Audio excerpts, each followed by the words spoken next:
오늘의 헤드라인입니다. 식품의약품안전처는 골관절염 치료제 인보사의 허가를 취소하고 현재까지 인보사의 안전성에는 큰 문제는 없다고 말했습니다. 다만 혹시 발생할 수 있는 부작용에 대비해 전체 투여 환자를 특별 관리하고 15년 장기 추적 조사하기로 했습니다. 오늘 전국이 맑고 낮부터는 초여름 더위가 찾아오겠습니다. 낮엔 자외선이 강해지고 오존 농도도 높아질 것으로 보여 외출 시에는 주의가 필요합니다. 세계보건기구 WHO가 번아웃 증후군을 직업적 증상으로 분류했습니다. 직장에서의 과도한 업무로 무기력함을 느끼게 되는 증상인데 현대사회에서 직장인의 건강을 위협하는 문제로 지적됐습니다.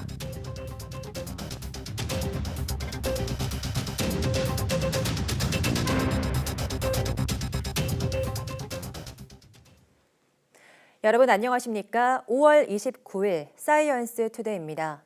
세계 최초의 무릎관절염 유전자 치료제라고 했던 코오롱 생명과학의 인보사 판매 허가가 결국 취소됐습니다. 식약처는 어제 최종 조사 결과를 발표하고 인보사의 안전성이 우려할 수준은 아니라면서 전체 환자에 대해 15년간 장기 추적 조사를 벌인다고 밝혔습니다. 하지만 이미 약을 맞은 환자들의 불안은 커지고 있습니다. 보도에 김승재 기자입니다. 인보사의 안전성 문제와 관련해 식약처가 우려할 수준이 아니라고 판단하는 이유는 크게 세 가지입니다. 세포 사멸 시험을 통해 44일 뒤 인보사 세포가 더 이상 생존하지 않아 암 유발 가능성이 적다는 점, 임상시험 대상자를 장기 추적 관찰한 결과 약물 관련 중대 부작용이 없었고 전문가 자문에서도 우려할 수준이 아니라는 결과가 나왔다는 점입니다. 다만 혹시 발생할 수 있는 부작용에 대비해 전체 투여 환자를 특별 관리하고 15년 동안 추적 조사한다고 밝혔습니다. 또 코오롱 생명과학 측에 대해 인보사 투여 환자들이 이상 반응을 보이는지 조사하도록 지시했습니다. 코오롱 생명과학으로 하여금 모든 투여 환자에 대해 병임원을 방문하여 문진케 하고 유전자 검사 등을 통해 이상 반응이 나타나는지 조사하도록 하였습니다. 하지만 환자들은 인보사의 안전성과 효능에 의문을 제기하며 문제 당사자인 코오롱 생명과학 측에게 이러한 조사를 맡기는 것이 타당하지 않다는 주장입니다. 암이 유발할 수 있다는 그거보다도 지금 일단은 내가 지금 다리가 정상적으로 걸어갈 수 있어가지고 좀 정상적인 행동을 할 수 있느냐가 문제예요, 지금요. 식약처는 코오롱 생명과학이 객관적으로 조사하는지 관리 감독을 철저히 하면서 필요하다면 식약처가 직접 나서겠다고 밝혔습니다. 하지만 인보사에 대한 신뢰가 이미 사라진 터라 당국의 대책이 얼마나 환자들에게 다가갈지는 의문입니다.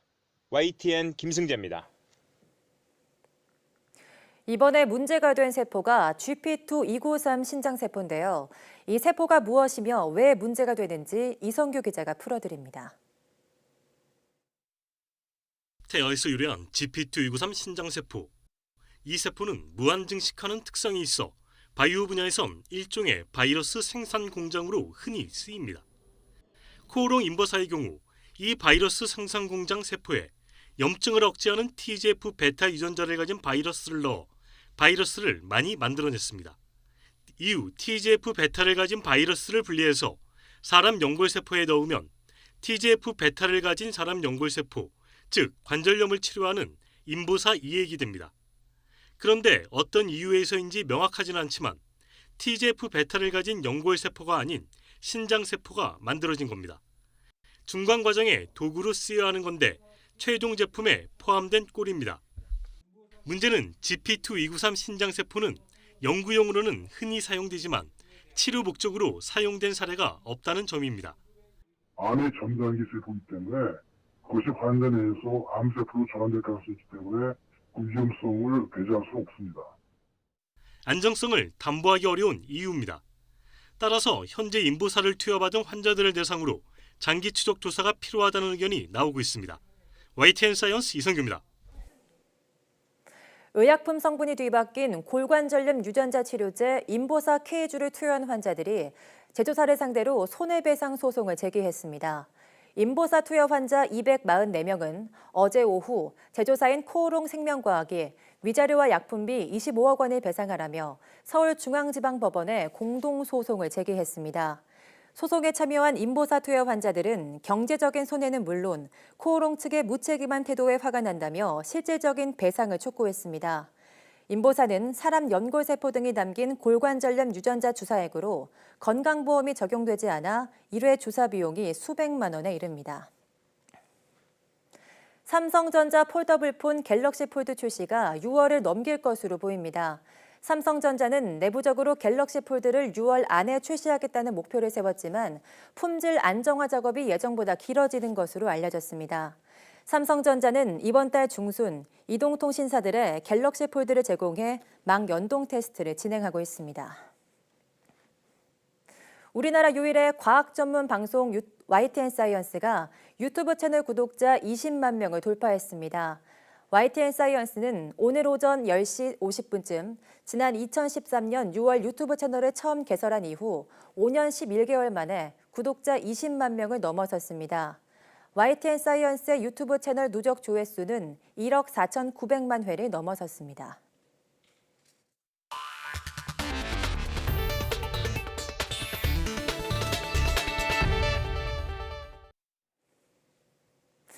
오늘은 전국이 맑겠고 낮에는 예년 기온을 웃도는 초여름 더위가 찾아오겠습니다. 기상청은 이동성 고기압 영향으로 오늘 전국이 맑겠고 서풍이 유입되면서 강한 햇살이 내리쬐며 어제보다 덥겠다고 밝혔습니다. 오늘 낮 기온은 서울 26도, 강릉, 광주 28도, 대구 29도 등 어제보다 3도에서 4도 높아 다소 덥겠고 일교차는 10도 이상 크게 나겠습니다. 오늘 미세먼지는 전국이 좋음에서 보통 수준을 보이겠지만 낮엔 자외선이 강해지고 오존 농도가 높아질 것으로 보여 주의가 필요합니다. 세계보건기구 WHO가 번아웃 증후군을 직업적 증상으로 분류했습니다. 직장에서 누적된 피로로 인해 매사에 무기력함을 느끼게 되는 현상인데 현대사회에 널리 퍼져 있는 건강 문제라는 지적입니다. 조수연 기자가 보도합니다. 과도한 업무 후 극도의 피로로 인한 직장인의 의욕 상실을 병으로 정의할 수 있을까? 세계보건기구 WHO가 수십 년에 걸친 논쟁 끝에 이런 번아웃 현상을 직업 관련 증상으로 규정했습니다.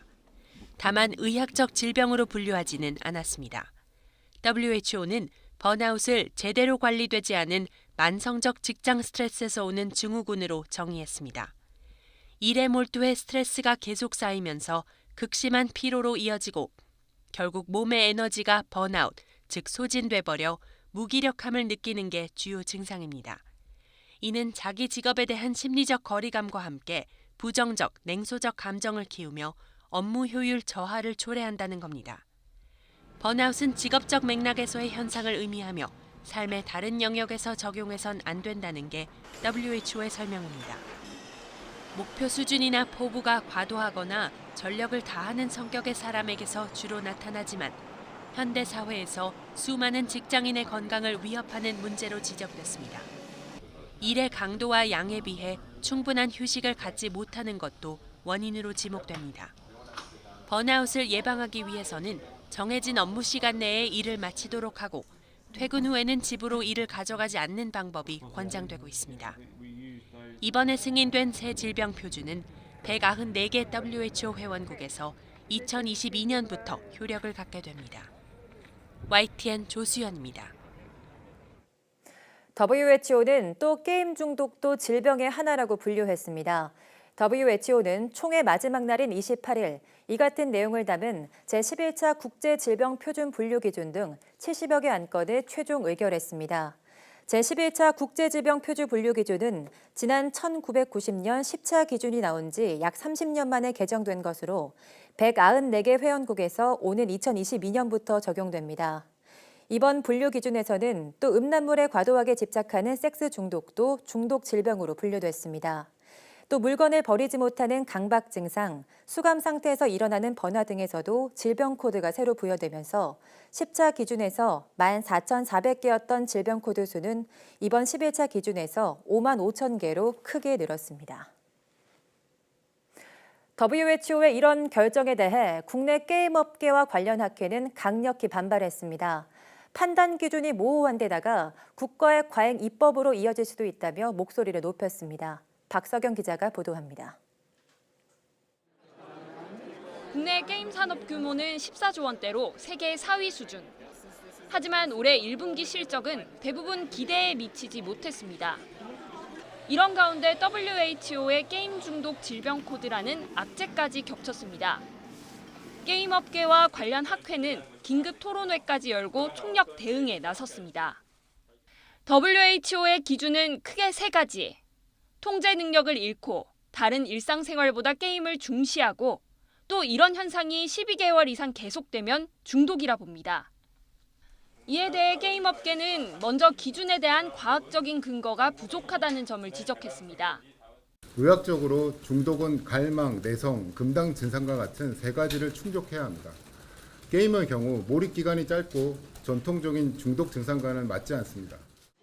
중독으로 간주하는 과몰입은 일시적인 현상에 그칠 수도 있다는 겁니다. 2,000명 청소년을 대상으로 그 친구들을 똑같은 친구들을 5년 동안 추적 조사를 한 겁니다. 게임 과몰입으로 꾸준히 유지된 친구는 1.4%에 불과합니다. 청소년기에는 게임 과몰입에 빠졌다가도 금방 일반인으로 되돌아오고 이런 연구 결과를 바탕으로 국가가 나서는 것은 오히려 과잉 입법이 될 수 있다고 주장했습니다. 게임의 인구가 국내 절반이라고 집계하고 있는 상황에서 자칫 국민 절반이 다소간이 규제의 대상으로 삼는 것은 다소간이라도 규제 대상으로 삼는 것은 과잉 입법이라는 지적이 많습니다. 개정안이 발효되는 건 2022년.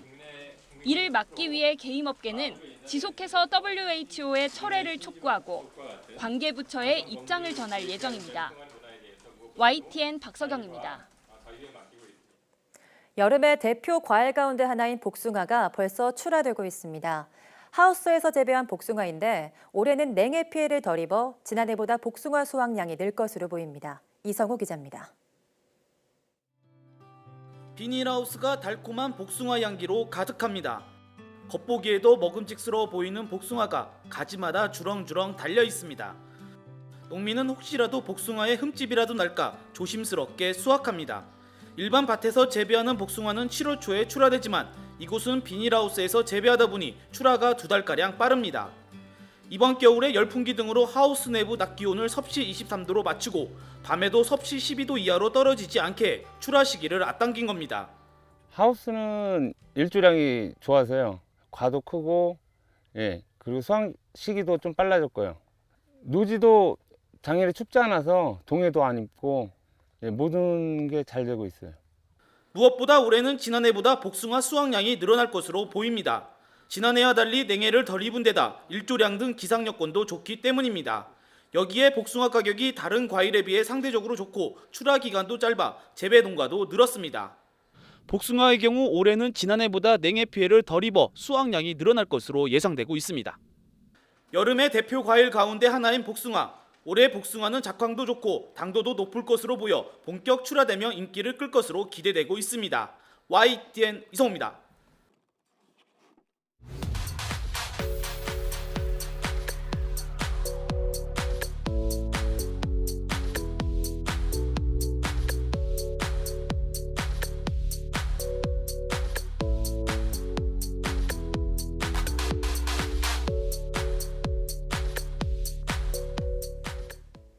캐나다의 한 심리학자는 나 자신을 위해 돈을 쓸 때보다 다른 사람을 위해 돈을 쓸 때 더 행복해진다는 연구 결과를 발표했습니다. 이렇게 사람은 도움을 받을 때보다 줄 때 만족감을 크게 느끼고 불평불만도 줄어든다고 하는데요. 사실 행복과 이타적인 행동은 동그란 고리 모양의 관계입니다. 즉 이타적인 행동을 하면 행복해지고 행복하면 이타적인 행동을 더 많이 하게 되는 거죠. 오늘 오후 사이언스 투데이 생각연구소 시간에는 이타적인 행동을 통한 행복의 심리학에 대해서 연세대학교 심리학과 이동규 교수와 이야기해 보도록 하겠습니다. 오후도 많은 시청 바랍니다. 함께해 주신 여러분 고맙습니다.